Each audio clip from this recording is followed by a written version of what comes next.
நேயர்களுக்கு வணக்கம். இன்று நம்மோடு சிறப்பு விருந்தினராய் இருந்திருப்பது திமுகவின் செய்தி தொடர்பாளர் சூரிய கிருஷ்ணமூர்த்தி அவர்கள். வணக்கம் சார். வணக்கம். நேற்று கிண்டியில இருக்கிற அரசு மருத்துவமனையில மருத்துவருக்கு கத்தி குத்து ஏற்பட்டிருக்கு. இன்று அவர் நலமுடன் இருக்கிறதா காலையில பேட்டி கொடுத்திருக்காரு. அதற்கு எதிர்கட்சி தரப்புல இருந்து பலரும் பல விமர்சனங்களை முன்வைத்திருக்காங்களே, இது அரசுக்கு பெரிய பாதிப்பை ஏற்படுத்தும் நினைக்கிறீங்களா? இதை பற்றி உங்களுடைய கருத்து என்ன சார்? அடிப்படையில கிண்டி மருத்துவமனையில் நடந்தது ஒரு நோயாளியின் உறவினருடைய புரிதல் குறைபாடு, மருத்துவ புரிதல் குறைபாடுனால விளைந்த ஒரு தாக்குதல் சம்பவம். அந்த இன்சிடென்ட்டை வச்சு ஒட்டுமொத்தமா பாதுகாப்பின்மை நிலவுது, ஒட்டுமொத்தமா ஒரு சிஸ்டம் ஃபெயிலியர் ஆயிருக்கு அப்படின்னு எதிர்கட்சிகள் குற்றம் சாட்டுறாங்க அப்படின்னா, அவங்களுக்கு ஒரு பெரிய பிரச்சனையை பூதாகரமாக்குவதற்கு இது ஒரு வாய்ப்பாக அவர்கள் பயன்படுத்திக் கொள்கிறார்கள் அப்படின்னு பாக்குறதை தவிர, வேற வேற விவகாரங்கள் கையில கிடைக்காததுனால இதை எடுத்து கொண்டு வந்து இருக்கிறார்கள் அப்படிங்கிறது தான் பார்க்க வேண்டியிருக்கிறது அடிப்படையில. ஏன்னா நேற்று நடந்த ஒரு விஷயம் ஒரு பெரிய மாப், ஒரு கூட்டமா ஒரு மருத்துவமனையை அட்டாக் பண்ணுச்சு அப்படின்னா அங்க லோக்கல்ல பாதுகாப்பு குறைபாடு அப்படின்னு நீங்க கருதலாம். இது ஒரு மருத்துவருடைய தனி அறையில, அதாவது அவர் மருத்துவம் பார்க்கக்கூடிய அந்த அறைக்குள்ள நடந்த பேசிட்டு இருக்கிறாங்க. அந்த பேசிட்டு இருக்கும் பொழுது மறைத்து வைத்திருந்த ஒரு கத்தியை எடுத்து, அது ஒரு பெரிய வெப்பன் கூட இல்லை, அந்த கத்தியினுடைய புகைப்படத்தை பாத்தீங்கன்னா ஒரு சிறிய பயன்பாட்டில் இருக்கக்கூடிய கத்தியை அந்த மறைத்து வைத்திருக்கிறார். அதை எடுத்து ஒரு தாக்குதலை ஒரு நோயாளியினுடைய உறவினர் நிகழ்த்துகிறார்.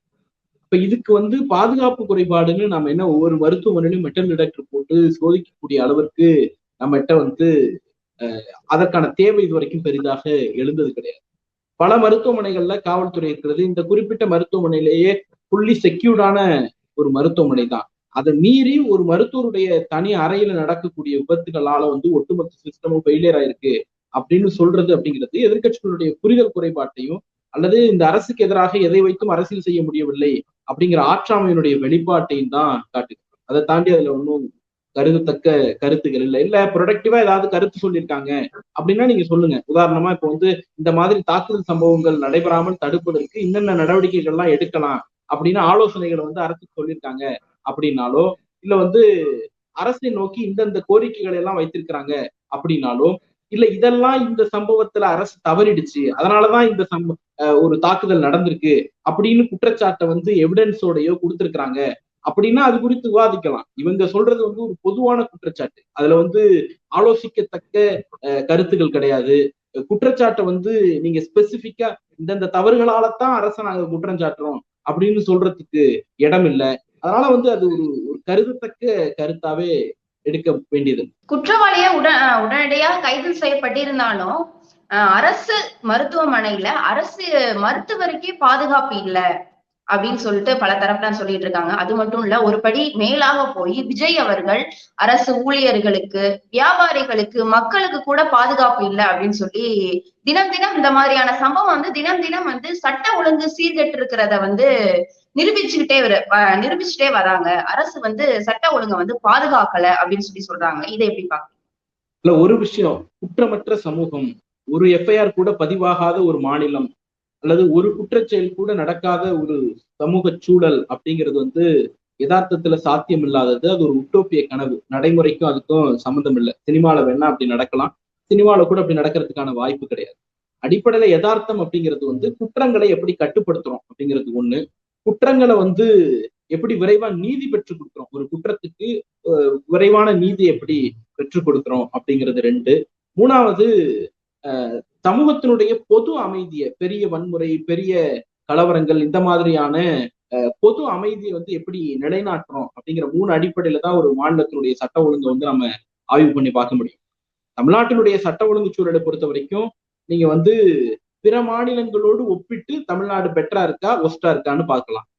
கடந்த ஆட்சிகளோடு ஒப்பிட்டு தமிழ்நாட்டினுடைய தற்போதைய அரசு பெட்டரா பெர்ஃபார்ம் பண்ணுதா இல்ல மோசமா பெர்ஃபார்ம் பண்ணுதா அப்படின்னு பார்க்கலாம். இந்தியாவில அதிக அளவுல குற்றங்கள் நடக்கக்கூடிய பட்டியல்ல தமிழ்நாடு முதன்மை மாநிலம் கிடையாது. அதனால அந்த அடிப்படையில பிற மாநிலங்களோடு ஒப்பிடும் பொழுதும் தமிழ்நாட்டிலே குற்றங்களுடைய எண்ணிக்கை குறைவு. இது ஒண்ணு. ரெண்டாவது, கடந்த கால ஆட்சியோடு ஒப்பிடும் பொழுதும் அதிமுக ஆட்சியோடு ஒப்பிடும் பொழுதும் ஒரே ஆண்டுல தமிழ்நாட்டுல பதிவான குற்றங்களுடைய எண்ணிக்கை 65% குறைந்தது. ஒரே வருடத்தில், ஆட்சிக்கு ஒரே வருடத்துல. நீங்க அது அடிப்படையில பார்த்தோம்னா நேஷனல் கிரைம் பேரோ ஸ்டாட்டிஸ்டிக்ஸ் எடுத்தோம்னாக்க தமிழ்நாட்டுல முந்தைய ஆட்சியை விட திராவிட முன்னேற்ற கழக ஆட்சியில குற்றங்களுடைய எண்ணிக்கை அப்படிங்கிறது குறைவாகத்தான் இருக்கு. அதுதான் நமக்கு எவிடன்ஸான டேட்டா. இதை டிஸ்ப்ரூவ் பண்றதுக்கு டேட்டா கொடுங்க. இல்ல பிற மாநிலங்களோடு ஒப்பிடும் பொழுது தமிழ்நாடு சட்ட ஒழுங்குல சீரழிஞ்சிருக்கு அப்படிங்கிறதுக்கு நீங்க ஒரு டேட்டா கொடுக்கணும். இல்ல அதிமுகவோடு ஒப்பிடும் பொழுதும் திராவிட முன்னேற்ற கழக அரசுல குற்றங்கள் கூடியிருக்கு அப்படின்னு சொன்னா அதுக்கும் டேட்டா கொடுக்கணும். இண்டிவிஜுவல் கேசஸ் இண்டிவிஜுவல் குற்ற செயல்களை மட்டும் பூதாகரமாக்கி பேசுறோம் அப்படின்னு சொன்னா ஓவராலா என்ன நடந்திருக்கு? குற்றங்களே நடக்காத சமூகம் ஆட்சி அப்படின்னு ஒண்ணு உலகத்துல கிடையவே கிடையாது. எந்த ஆட்சியிலும் குற்றங்கள் நடக்காது, ஜீரோ பண்ணிடுவோம் அப்படின்னு யாரும் சொல்லவே முடியாது. யார் ஒரு தேர்தல் முடிஞ்சா தேர்தல் வாக்குறுதியில கொடுங்களேன், நாங்க குற்றச்சாட்டு ஆட்சிக்கு வந்தோம்னா ஜீரோ பண்ணிடுவோம், குற்றங்களே நடக்காத சூழல். ஏன்னா குற்றங்கள் தனி மனிதர்கள் சார்ந்தது. அதை கட்டுப்படுத்துறதுதான் அரசுடைய கடமை. அதை கட்டுப்படுத்தி இருக்கிறோமா அப்படின்னு கேட்டா எஃபெக்டிவா கட்டுப்படுத்திருக்கோம். பிற மாநிலங்களை விட தமிழ்நாடு எஃபெக்டிவா கட்டுப்படுத்திருக்கிறது. முந்தைய அதிமுக ஆட்சியை விட திராவிட முன்னேற்ற கழக அரசு எஃபெக்டிவா கட்டுப்படுத்திருக்கிறது அப்படிங்கிறதுக்கு நேஷனல் கிரைம் பியூரோவினுடைய ஆண்டு அறிக்கையே சாட்சி. அதுல இருந்து சொல்லப்படுவது என்னன்னா, போன ஆட்சியை விட இந்த முறை 65% ஒரே ஆண்டில் குற்றங்களை குறைத்திருக்கிறோம் அப்படிங்கிறது தான் அதனுடைய ஆவணம். இல்ல இதை டிஸ்ப்ரூவ் பண்றதுக்கு டேட்டா கொடுக்கும். இந்த வழக்கே எடுத்துங்க, நேற்று இந்த மருத்துவர் மீதான தாக்குதல் வழக்கே எடுத்து, மருத்துவர் மீது ஒரு தாக்குதல் நடக்கிறது. அந்த தாக்குதலுக்கு உடனடியாக அடுத்த அரை மணி நேரத்திற்குள்ளாக இந்த நாட்டினுடைய சுகாதாரத்துறை அமைச்சரும் மாநிலத்தினுடைய துணை முதலமைச்சரும் நேரடியாக களத்திற்கு போய் அங்க என்ன நடந்தது அப்படிங்கிறத விசாரிச்சு விரைவான மருத்துவ வசதி கிடைப்பதற்கும் காவல்துறை விரைந்து நடவடிக்கை எடுப்பதற்கான அந்த சூழலையும் உறுதி பண்றாங்க. உடனடியாக அவர் கைது செய்யப்படுகிறார். அவர் மீது வழக்கு தாக்கல் செய்யப்படுகிறது. நேற்றே நீதிமன்றத்தில் ஆஜர் செய்யப்பட்டு அவர் நீதிமன்ற காவலுக்கு அனுப்பப்படுறார். கேஸ் நடக்க போகுது. இப்ப எந்த இடத்துலயும் அரசு தன்னுடைய பொறுப்பை தட்டி கழிக்கல. அரசு தன்னுடைய கடமையை விட்டு விலகல. இது எனக்கு சம்பந்தம் இல்லை அப்படின்னு அரசு இந்த இடத்தை விட்டு விலகி போகல. அரசு தொடர்ச்சியாக இந்த விவகாரத்துல கண்டினியூஸா மானிட்டர் பண்ணிட்டு இருக்கிறது. தன்னுடைய பொறுப்பை வெளிப்படுத்தி இருக்கிறது. காவலர்களுக்கு, பத்திரிகையாளர்களுக்கு தகவல்களை உடனுக்குடன் பரிமாறிட்டு தான் இருக்கு. நாங்க நேற்று அதிமுகவை ஒரு செயற்குழு கூட்டத்தையும் உள்ள நடத்துற மாதிரி ஒரு படை பரிவாரங்களோடு, அதுல மருத்துவர் இருக்கிறார். விஜயபாஸ்கர் ஒரு மருத்துவர். அவர் முன்னாள் அமைச்சருங்கிறதெல்லாம் தூக்கி ஓரமா வச்சிருக்காரு. அவர் ஒரு மருத்துவர். அவர் போய் ஒரு படை பரிவாரத்தோடு கிட்டத்தட்ட ஒரு 50-60 பேரை கூட்டு போய் அச்சுறுத்தும் வகையில சிகிச்சையில இருக்கக்கூடிய ஒரு மருத்துவர் ஐசியூ வார்டுக்குள்ள கூடுறாரு, சிகிச்சை பெறக்கூடிய வார்டுக்குள்ள கூடுறாரு அப்படின்னா அது என்ன வார்டு நமக்கு தெரியாது. சிகிச்சை பெறக்கூடிய வார்டுக்குள்ள கூடுறாரு அப்படின்னா நீங்க ஒரு முன்னாள் அமைச்சருங்கிறதெல்லாம் தூக்கி போட்டு குறைந்தபட்சம் ஒரு மருத்துவராக உங்களுக்கு அந்த சென்ஸ் வேணும்ல. அந்த அறிவு இருக்கக்கூடியவர் அப்படி கூட்டிட்டு போவாரா? கிட்டத்தட்ட ஒரு 50-60 பேரை உள்ள கூட்டு போய் ஒரு ட்ரீட்டிங் வார்டுல ஒரு அச்சுறுத்துறதுங்கிறது நியாயமா? உங்களுக்கு அரசியல் ஸ்டண்டுங்கிறது இன்னைக்கு என்ன வேணா பண்ணலாம். அதுக்காக ஒரு டாக்டருடைய ட்ரீட்மெண்ட்டை அச்சுறுத்துற வகையில போறதுங்கிறது எந்த அடிப்படையில நியாயமா பார்த்து தடுத்துட்டாங்க, போலீஸ் தடுத்துட்டாங்கன்னா தமிழ்நாடு அரசு அராஜகம் அப்படின்னு அடுத்து நீங்க அதை பொலிட்டிசைஸ் பண்ணுவீங்க, அரசியலாக்க. இதெல்லாம் அடிப்படை நாகரிகமற்ற ஒரு செயல். இது என்ன நடக்கும்னா, ஒரு அச்சுறுத்தலை ஒரு பொலிட்டிக்கல் பிரஷருக்குள்ள தமிழ்நாடுகள் சித்தத்தை தள்ளும். அதுக்குதான் இவர்கள் ஆசைப்படுறாங்கன்னு நினைக்கிறேன். இதெல்லாம் ஒரு புறம் இருந்தாலும் கூட குற்றவாளியை ஆதரிக்கிற வண்ணம் சமூக ஊடகங்கள்ல பல தரப்பினர் பல தகவல்கள் முன் வச்சுட்டு இருக்காங்க. அதாவது தாய் பாசத்திற்கு மிஞ்சி வேற எதுவும் கிடையாது, தாய் பாசத்தினாலதான் இந்த மாதிரி எல்லாம் பண்ணிருக்காங்க அப்படின்னு சொல்லி பல ஊடகங்கள்ல பேசப்பட்டு வருகிறது. இதை அரசு எப்படி எதிர்கொள்ள போகுது, இதை எப்படி எடுத்துக்க போகுதுன்னு சொன்னீங்க? இல்ல, அடிப்படையில அரசு இந்த விவகாரத்தில் ரொம்ப தீவிரமான நடவடிக்கை எடுத்துக்கிறாங்க. உடனடியா நேற்று மாலை 3 மணி அளவுல சுகாதாரத்துறை அமைச்சர், சுகாதாரத்துறை செயலாளர், மருத்துவர்கள் எல்லாரோட சேர்ந்து ஒரு ஒருங்கிணைந்த ஆய்வு கூட்டத்தை நடத்தியிருக்கிறாங்க, ஆலோசனை கூட்டத்தை நடத்தியிருக்கிறாங்க. இதன் மீது நடவடிக்கை எடுப்பதற்கு அரசு தயாராகவே இருக்கிறாங்க. ஆனா சமூகத்தினுடைய பொது புத்தியில இருக்கக்கூடிய விவகாரங்கள் இந்த மாதிரியான சூழல்ல வெளிப்படுறத பாக்குறோம். நேற்று அந்த கைதான அந்த ஒரு குற்றம் சாட்டப்பட்டவர் வெளிப்படையா ஒரு வன்முறையில் ஈடுபடுறார். அவருக்கு 1000 நியாயங்கள் இருக்கலாம், அதெல்லாம் தூக்கி ஓரமா வை. ஒரு மருத்துவரின் மீது, அது ஒரு ரொம்ப டிக்னிஃபைடான எல்லா விஷயத்திலும், இன்னைக்கு அவர் பிரைவேட் பிராக்டிஸ்க்கு போயிருந்தா கூட இருக்கக்கூடிய இதெல்லாம் கூட விட்டுட்டு அவர் இன்னைக்கு நேரடியாக அரசு மருத்துவமனையில ஒரு சேவை செஞ்சுட்டு இருக்கிறார் அப்படின்னு சொன்னா அதெல்லாம் எந்த விதமான அக்னாலஜும் பண்ணாம ஒரு மருத்துவரை நேரடியான தாக்குதல்ல ஒருத்தர் ஈடுபட்டு அவரை பிஜிஎம் போட்டு சாங் போட்டு சமூகம் கொண்டாடுகிற ஒரு மனநிலைக்கு சமூக ஊடகங்கள்ல சில பேர் ஈடுபடுறாங்க அப்படின்னா அந்த மனநிலை ஒரு சமூகத்துல சீல் பிடிச்ச மனநிலையைத்தான் காட்டுகிறது அப்படின்னு தான் பார்க்கணும். ஊடகங்கள் அந்த பாதிக்கப்பட்ட ஒரு பக்கம் நிக்காம அந்த தாயார் அவங்க மருத்துவமனையில சிகிச்சை பெற்று அந்த தாயார் ஒரு யார் வந்து கத்தியால குத்துனாரோ அவங்களுடைய உறவினர்களை, அவங்களுடைய அண்ணனை, அவங்களுடைய அம்மாவை, அவங்களெல்லாம் பேட்டி எடுத்து இதை வந்து சென்சிடைஸ் பண்ணிட்டே இருக்கிறாங்க. இதை வந்து ஒரு பதட்டத்துக்கு உள்ளாக்கிட்டே இருக்கிறாங்க. இதுல இருந்து என்ன சொல்ல வரீங்க அப்படிங்கிறது புரியல. நீங்க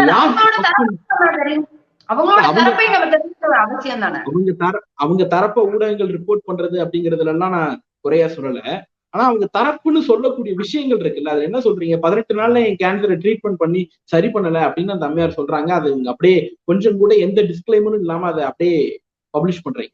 இப்ப இது என்ன ஊடகங்கள்ல இதுல என்ன பிரச்சனைனா, இதனால ஒரு பேனிக் ஏற்படும் சமூக சூழல்ல, மருத்துவர்கள் மத்தியில ஒரு சின்ன பதட்ட நிலை அப்படிங்கிறது ஏற்படுவதற்கு வாய்ப்பு இருக்கு. அதுதான் அரசு ரொம்ப கவனமா கையாள போகிறதுன்னு நினைக்கிறேன். ஏன்னா சும்மா நேற்று இரவு வந்து திராவிட முன்னேற்ற கழகத்தினுடைய எம்எல்ஏ மருத்துவர் எழிலன் வந்து அந்த மருத்துவமனையை விசிட் பண்ணிட்டு அவங்களுடைய மருத்துவர் அவருடைய திரு பாலாஜி அவர்களை சந்திச்சு விட்டு வெளியில ஊடகங்களுக்கு கொடுத்து பேட்டியில ஒரு விஷயத்த சொல்றாங்க.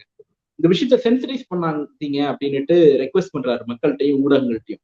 அதுக்கு ஒரு காரணம் சொல்றாங்க, ஒரு உதாரணத்தையும் அவர் சொன்னாங்க. அந்த பேட்டியிலேயே சொல்றாங்க. என்ன சொல்றாங்கன்னா, ஒரு 3:30 மணி 4 மணிக்கு விடிய காலையில ஒரு வில்லேஜ்ல பிரைமரி ஹெல்த் சென்டர்ல ஒரு டியூட்டி டாக்டர் இருக்கிறாங்க, ஒரு நர்ஸ் இருக்கிறாங்க அப்படின்னா, பாம்பு கடின்னு யாரையோ ஒருத்தர் தூக்கிட்டு வந்து மருத்துவமனையில அட்மிட் பண்ணும் பொழுது நாங்க என்ன பண்ணுவோம்னா சில மருந்துகள் கொடுப்போம்.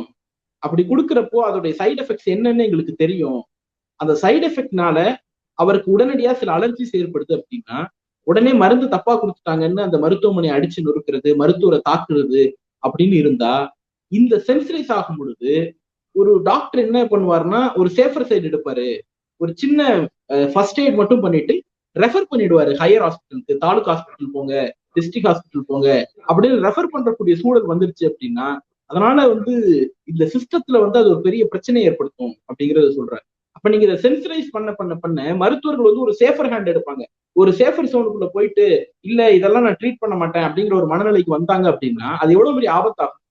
நீங்க வந்து வேற எந்த இடத்துலயும் இவ்வளவு சென்சிட்டிவா நீங்க போய் அட்டாக் பண்றது. மக்கள் இதை கொண்டாடுறது அப்படிங்கிறது இந்த மாதிரி விஷயங்களை ஊக்கப்படுத்துறதா. அது ஊடகங்களாக இருக்கட்டும், சமூக ஊடகங்களாக இருக்கட்டும், மருத்துவர் மீதான தாக்குதலை கொண்டாடுவது அப்படிங்கிறது அந்த தாக்குதலுக்கு சற்றும் குறையாது. நீங்க அந்த தாக்குதலில் நீங்களும் பங்கெடுக்கிறீங்க, பொறுப்பேற்றுக்கிறீங்க, நீங்களும் சேர்ந்து அந்த மருத்துவரை தாக்குவதா தான் பொருள்படும். அந்த வேலையை தான் நீங்க பண்றீங்க. இந்த மாதிரி தாக்குதல் தொடர்வதற்கு, இந்த மாதிரி தாக்குதலை ஊக்கப்படுத்துவதற்கு என்னெல்லாம் செய்யணுமோ அதைத்தான் நீங்க பண்றீங்க. அப்போ வந்து இதை நியாயப்படுத்துவது அப்படிங்கிறது ஒருபோதும் ஏற்றுக்கொள்ள முடியாது. ஆனா அந்த அரசு மருத்துவர் மேலேயும் தவறு இருக்குதுன்னு சொல்லி அவங்க பாதிக்கப்பட்ட நோயாளி வந்து சொல்றாங்க இல்லையா, நாங்க எந்த ஒரு கேள்வி எழுப்பினாலும் அவர் வந்து சரியா ரெஸ்பான்ஸ் பண்ண மாட்டாரு, இங்கிலீஷ்லயே பேசிட்டு போயிடுவாரு, அதற்கு வந்து உரிய நடவடிக்கை வந்து எங்களுக்கு சொல்ல மாட்டாரு, கேட்ட கேள்விக்கு ஆன்சர் பண்ண மாட்டாரு அப்படின்லாம் அவங்க குற்றச்சாட்டு வச்சிருக்காங்களே, இதற்கு என்ன பதில் சொல்றீங்க? அதுக்கெல்லாம் வந்து உங்களுக்கு ரெமெடி வந்து இருக்கு. உதாரணத்துக்கு ஒரு மருத்துவர் சொல்றது உங்களுக்கு புரியல, ஒரு மருத்துவர் அடிப்படையில மருத்துவர் பாலாஜி அவர்கள் குறித்து பொதுவெளியிலையும் அவருடைய சுற்றத்திலும் இல்ல அவரோடு பயனடைந்த மருத்துவர் அவருடைய நோயாளிகள் அவர்கள் தரப்புல இருந்து சொல்லப்படுற விஷயங்கள் எனக்கே பர்சனலா தெரிஞ்ச விஷயங்கள் அதன் அடிப்படையில பார்த்தோம் அப்படின்னா அவர் வந்து ஒரு சாஃப்ட் ஸ்போக்கன், ரொம்ப யதார்த்தமான மனிதர், ரொம்ப இயல்பான மனிதர், யார்கிட்டையும் கடுஞ்சொல் சொல்லாதவர், யாரையும் கடுமையா அணுகாத ஒருவர், ரொம்ப இயல்பான மனிதர். அவர் வந்து பிராக்டிகலி வந்து அவரு ரொம்ப சாஃப்ட் ஸ்போக்கன், நிறைய நோயாளிகளை சளைக்காம பாக்குறவரு, பெரிய அளவுல விடுபடுக்க மாட்டாரு அப்படிங்கிற விஷயங்கள்லாம் புதுவெளியில இருக்கிறது. தனிப்பட்ட முறையிலுமே அவர் அறிந்த வரைக்கும் 1-2 முறை அறிந்த வகையில ரொம்ப ஜென்யூனான மனிதர். அவர் வந்து இந்த மாதிரி குற்றச்சாட்டுக்கு பிரைமபசி இருக்குன்னு நான் நம்பல, என்னுடைய நம்பிக்கை. ஆனா அதை தாண்டி ஒரு நோயாளி வந்து ஒரு குற்றச்சாட்டை மருத்துவர் மீது வைக்கிறாருன்னா அதுக்கு நிறைய அவென்யூஸ் இருக்கு. நீங்க வந்து அந்த மருத்துவர்ல ஹெச்ஓடிஸ்ட கம்ப்ளைண்ட் பண்ணலாம், இல்ல அதுல அந்த மருத்துவமனையிலேயே இருக்கக்கூடிய ரெசிடென்ட் மெடிக்கல் ஆபீசர் இருப்பாங்க, அவங்க கிட்ட கம்ப்ளைண்ட் பண்ணலாம், டீன் கிட்ட கம்ப்ளைண்ட் பண்ணலாம். இல்ல அதெல்லாம் இல்லைன்னா புகாரை வைக்கிறதுக்குன்னு ஒரு அட்ரஸ் செல் இருக்க போகுது, அந்த செல்லுல கம்ப்ளைண்ட் பண்ணலாம். இல்ல அது இல்லையா சுகாதாரத்துறையில ஏகப்பட்ட அலுவலர்கள் இருக்கிறாங்க, சுகாதாரத்துறை அமைச்சர் வந்து one step ahead of phone அப்படின்னு ஒரு போன்ல நீங்க சுகாதாரத்துறை அமைச்சர் பிடிச்சிடலாம். அந்த அளவுக்கு தான் அவர் அக்சசபிளா இருக்கிறாரு. அப்படி இருக்கக்கூடியவர்கிட்ட அவர்கிட்ட நீங்க கம்ப்ளைண்ட் பண்ணலாம். இல்லையா நீங்க நேரடியா சிஎம் செல்ல கம்ப்ளைண்ட் பண்ணலாம், காவல்துறையில கம்ப்ளைண்ட் பண்ணலாம். இப்படி ஏகப்பட்ட புகார் கொடுக்கக்கூடிய வாய்ப்பு இருந்தும் எனக்கு மருத்துவர் ஒழுங்கா செவிசாய்க்கல, மருத்துவர் எனக்கு ஒழுங்கா சொல்லல, குறை புகாரை வந்து எடுத்துக்கல, சரியா ட்ரீட் பண்ணல அப்படின்னு நீங்க கருதுனதை எங்க பதிவு பண்ணிருக்கீங்க? இன்னைக்கு நீங்க தாக்குதல் நடத்தி அவர் உயிருக்கு ஆபத்தாக நேற்று இருந்த போது நீங்க வந்து அவர் எனக்கு சரியா பண்ணி கொடுக்கல அப்படின்னு நீங்க சொல்றீங்க. எங்க வந்து நீங்க இதை பதிவா பண்ணிருக்கீங்க, ஒரு புகாரா எங்க கொடுத்திருக்கீங்க அப்படிங்கிற கேள்வி இருக்குல்ல. அதுதான் நம்ம பார்க்க வேண்டியிருக்கு. இன்னொன்னு, அவர்களும் வந்து ஒரு உயிர் காப்பாற்றிக் கொள்ளக்கூடிய ஒரு விளிம்பு நிலையிலிருந்து வரக்கூடிய பொழுது அவங்களுடைய தரப்புலையும் வந்து நம்ம வந்து ஒரு மருத்துவ குறைபாடு, அந்த நீங்க வந்து புரிதல் குறைபாடு இருக்குன்னு தான் பார்க்க வேண்டியிருக்கு. அந்த புரிதல் இல்லாம தான் அவங்க பண்ணிட்டாங்க அப்படின்னு தான் அதை நம்ம பார்க்க வேண்டியிருக்கே தவிர, இது வந்து இதுல உள்ள பூந்து அரசியல் செய்யக்கூடிய சக்திகளைத்தான் நாம தூக்கி வெளில வைக்க வேண்டும். ஏன்னா அதிமுக ஆட்சி காலத்துல வந்து குற்ற செயல்களே மருத்துவமனையில நடக்கலையா? மதுரையில நடந்துச்சு, கொடைக்கானல்ல நடந்துச்சு, சென்னையில நடந்துச்சு. 2018 தேதி வாரியா இடம் வாரியா நம்மளால பட்டியல் கொடுக்க முடியும். அது வந்து ஸ்கிப் பண்ணிட்டு போறது நம்முடைய பொறுப்புகளை. அன்னைக்கு எந்த அமைச்சர் போய் பாத்தீங்க? எந்த வந்து அமைச்சர் போய் அன்னைக்கு வந்து அந்த மருத்துவமனையில விசிட் பண்ணீங்க? இன்னைக்கு மாதிரி பிரஸ்ல உட்கார்ந்து பேட்டி கொடுத்தீங்க? இல்லையே. இன்னைக்கு அமைச்சரும் துணை முதலமைச்சரும் நேரடியா மருத்துவமனையை பாக்குறாங்க, பிரஸ்ல பேட்டி கொடுக்குறாங்க, பொறுப்பு ஏற்றுக்கிட்டு கூட்டம் நடத்தி ஆலோசனை நடத்தி அடுத்தடுத்த நடவடிக்கை எடுக்கிறாங்க. இதுல அரசியல் பண்ணக்கூடிய சக்திகள் தான் இந்த பிரச்சனையை வந்து பூதாகரமாக்குறாங்களே தவிர, அந்த நிகழ்வை வந்து அரசு திறம்பட கையாண்டிருக்கிறது அப்படின்னு தான். கண்டிப்பா சார். இதற்கு முன்னாடி எடப்பாடி பழனிசாமி அவர்கள் வந்து அரசு ஊழியர் ஆசிரியர்களுக்கு எதிராக எழுப்பிய ஒரு பிரச்சனைக்கு பதில் சொல்லி முடிச்சிருந்த நிலையில, இப்ப தொடர்ந்து அரசு மருத்துவமனையில உள்ள மருத்துவருக்கு இதே மாதிரி இந்த சம்பவம் ஏற்பட்டிருக்கு. இத அடுத்தடுத்து தொடர்ந்து அரசு மேல இந்த மாதிரி குற்றச்சாட்டு வந்துட்டே இருக்கே, இதை எப்படி வந்து அரசு எதிர்கொள்ள போறாங்க? இத மக்கள் எப்படி ஏற்றுக்கொள்வாங்க? அடிப்படையில மக்களுக்கு தெரியும் இந்த அரசு வந்து யாருக்கான அரசு, எப்படிப்பட்ட அரசு அப்படிங்கிறது. எடப்பாடி பழனிசாமி தன்னுடைய தொடர் தோல்வியிலிருந்து மடைமாற்றுவதற்காக இந்த மாதிரியான நாடகங்களை அரங்கேற்றுக் கொண்டார். எந்த அளவுக்கு தோல்வி அப்படின்னா, அவர் அதிமுகவினுடைய வரலாற்றிலேயே இல்லாத வகையில நாடாளுமன்றத்துல 7 நாடாளுமன்ற தொகுதியில டெபாசிட் போயிருக்கு. அவர்களுடைய ஒரு நாளும் அதிமுக தன்னுடைய வரலாற்றில் இவ்வளவு மோசமான தோல்வி சந்திச்சதே கிடையாது. 10 தொகுதியில வந்து 3வது இடத்திற்கு தள்ளப்பட்டிருக்கிறார்கள். சில இடங்கள்ல 4வது இடத்துக்கு போயிருக்கிறாங்க. தென் மாவட்டத்தை பொறுத்த வரைக்கும் இவருடைய கூட்டணி கட்சியான தேமுதிக நின்ற இடத்துல குறிப்பிடத்தகுந்த அளவுக்கு ஃபைட் இருக்கு. 2வது இடத்துக்கு வந்தாங்க. சுற்றி இருக்கக்கூடிய தொகுதிகள் அத்தனை தொகுதிகள்லயும் 3வது இடம் 4வது இடம் அப்படின்னு தள்ளப்பட்டிருக்கிறார்கள் அப்படின்னு சொன்னா, அதனுடைய வரலாற்றில் இதுவரை சந்திக்காத ஒரு மிகப்பெரிய வீழ்ச்சியை வந்து அதிமுக சந்திச்சிருக்கு. இந்த வீழ்ச்சியை வந்து மடைமாற்றணும் அப்படிங்கிறதுக்காகத்தான் இந்த மாதிரி இல்லாத செய்திகளை எல்லாம் இட்டுக்கட்டி சொல்றது. ஒரு சின்ன சம்பவம்னாலும் ஊதி பெரிதாக்குறது. நேற்று நடந்த ஒரு தாக்குதல் சம்பவம், சின்ன சம்பவம்னு சொல்லல, அந்த தாக்குதல் சம்பவம் அப்படிங்கிறது கடந்த ஆட்சியில் நடந்திருக்கிறது. ஆனால் கடந்த ஆட்சியில் அதையெல்லாம் பொறுப்பேற்றுக் கொண்டு ரெஸ்பாண்ட் பண்றதுக்கே ஆள் இல்லை. இன்றைக்கு வந்து அதை பொறுப்பேற்றுக் கொண்டு ரெஸ்பாண்ட் பண்ணக்கூடிய ஒரு அரசு அமைந்திருக்கிறது.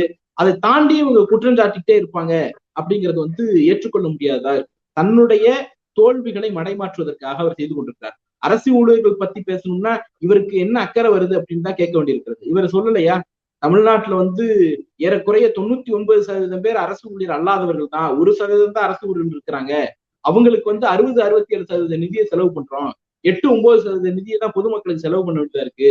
ஒரு தொடக்க கல்வியில இருக்கக்கூடிய ஹெச்எம் வந்து 82,000 ரூபாய் வரைக்கும் சம்பாதிக்கிறாரு, இதெல்லாம் முடியுமா, வாய்ப்பு இருக்கா என்றெல்லாம் வெளிப்படையாக அவர்களை நோக்கி அவதூறுகளை அள்ளி வீசியவர் எடப்பாடி பழனிசாமி. அவர் இது குறித்தெல்லாம் பேசுவதற்கு துளியும் தகுதியற்ற. அது வந்து மக்களுக்கும் தெரியும், அரசு ஊழியர்களுக்கு இன்னும் நல்லா தெரியும். பல கேள்விகளுக்கு விளக்கமாக விடை அளித்தமைக்கு நன்றி சார்.